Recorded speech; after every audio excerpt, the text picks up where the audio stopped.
must also be prevented from rechanneling their energies towards expansion of their territories or their sphere of influence to get assured markets.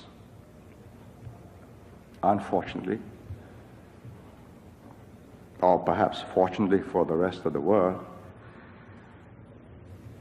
the American Constitution enshrines a system of open government which does not allow its leaders to exercise such dominion over other countries and governments in the same way that leaders of totalitarian states can.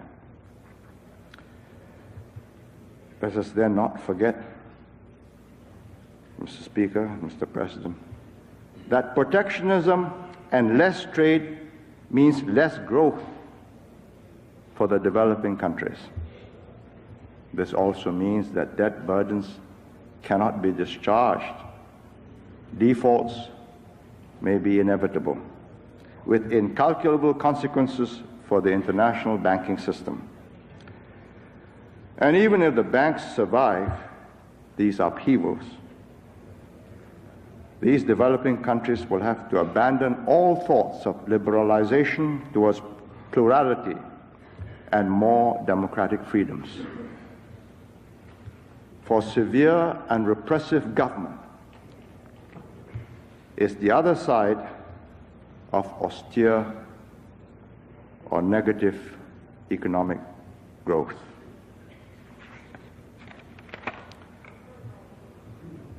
An overstrong dollar has caused the huge trade deficits.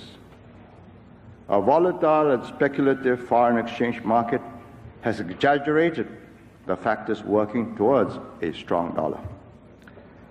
The recent meeting in New York of the G5 finance ministers of the 5 largest industrial nations has given grounds for optimism that the overvalued dollar can be brought down by concerted action of G5 finance ministers and their central bankers. Congress may wish to stay their hand and allow these efforts time to work. Mr. Speaker, Mr. President, in case lobbyists for Japanese interests believe that they are going to be joined by someone from Singapore who ought to register his interests, let me add that I do not suggest that the Japanese should not be cajoled and, if necessary, coerced with all the powers at America's command to open up their markets.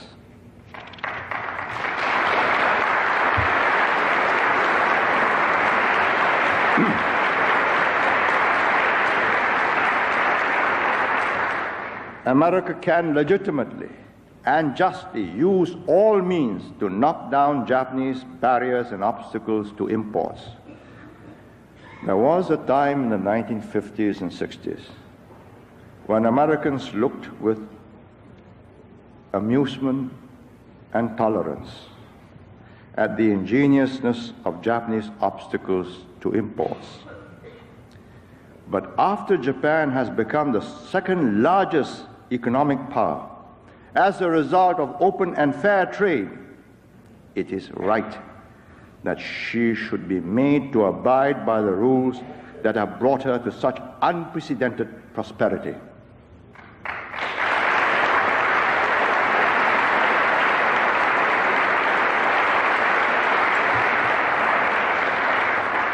And the rest of Asia will cheer with joy. For then their goods will also get into Japan without going through an obstacle course. Let me add and declare my position that 95% of U.S. goods enter Singapore duty-free and quota-free. And for 14 out of the last 15 years, the U.S. has enjoyed trade surpluses with Singapore, and we are not complaining. But for America to put up tariffs and barriers to Japanese goods, instead of tearing down Japanese barriers to American exports, will hurt the rest of Asia twice over. First, by having these same tariffs and barriers to overcome in America. Second, by not being able to sell to Japan because the Japanese will be selling less to America. It is right to compel not only the Japanese but also the others to help the system function better. And if threatening retaliation for unequal access to markets is part of this process towards open and fair trade, then so be it. America has the right to ask that those who have benefited from America's markets open up their own. Some countries, like those in the Association of Southeast Asian Nations, have supported the U.S. initiative to have GATT begin a new round of discussions for lowering barriers to trade in goods and perhaps also to regularize trade in services. The answer to job losses is more, not less trade. America can upgrade her declining low-value added industries, or they will continue to decline whether America goes protectionist or not. Just as the ancient agricultural societies of pre-industrial China and Japan, with their self-sufficient subsistence economies based on buffalo and manpower, had to change with the advent of steam and the industrial age. Rapid and profound change is the kind of world Americans have created by their inventiveness. And American legislators now have the awesome responsibility of deciding under what rules the peoples of so many different countries should undergo rapid changes in their ways of making a living and yet avoid violent conflicts. In every age, the leading power has to carry the burden of encouraging the peaceful acceptance of the status quo. This is done by punishing aggression and rewarding peaceful cooperation. The British carried this burden for over 100 years after they pioneered the Industrial Revolution. This responsibility passed to America after the Second World War.